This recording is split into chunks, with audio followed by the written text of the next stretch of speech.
আজ হঠাৎ আমি বাসন্তী পোলাও রান্না করছিলাম, তো ভাবলাম তোমাদের সাথেও শেয়ার করি।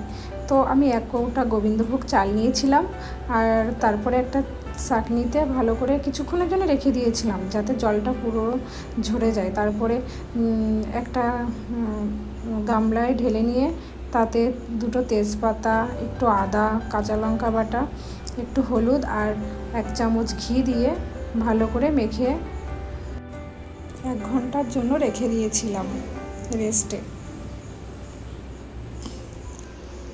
তো যারা রান্না করতে পারো না বাসন্তী পোলাও, তো তারাও এইভাবে চেষ্টা করবে, তারাও পারবে রান্না করতে।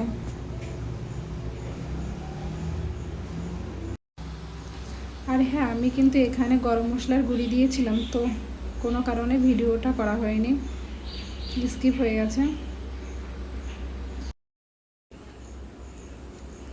তারপরে কড়াইতে 1 চামচ ঘি দিয়ে কাজু বাদাম আর কিশমিশগুলো ভালো করে ভেজে নিতে হবে। আমি ফার্স্টে কাজু বাদামগুলো ভেজে নিচ্ছি, ভেজে উঠিয়ে রাখবো। তারপরে কিশমিশগুলো ভাজবো, কারণ আমি কিশমিশটা সবার লাস্টে দেবো, একসাথে কিশমিশগুলো দেবো না।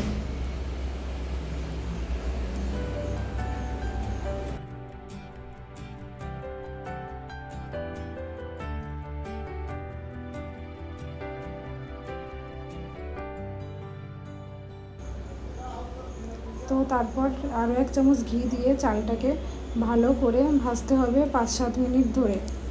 তারপরে আলাদা একটি পাত্রে পরিমাণ মতো জল ফুটিয়ে নিয়ে চালের ভিতর দিয়ে দিলাম। তো অনেকেই ভাবছো যে কতটা পরিমাণে জল দেব, তো খুবই সহজ। আমি 1 কৌটা চাল নিয়েছিলাম, তো 2 কৌটা জল দিয়ে দিলাম। যে কৌটাটা দেখাচ্ছে, এই কৌটাটার 1 কৌটা চাল নিয়েছিলাম, তো আমি 2 কৌটা জল দিয়েছি। তো তোমরাও এইভাবে রান্না করবে, দেখবে খুবই সহজ। তো তারপর 4-5টা কাঁচা লঙ্কা আর 1 চামচ চিনি দিয়ে ঢেকে দিলেই তোমার 10 মিনিটের মধ্যে ঝরঝরে পোলাও রেডি।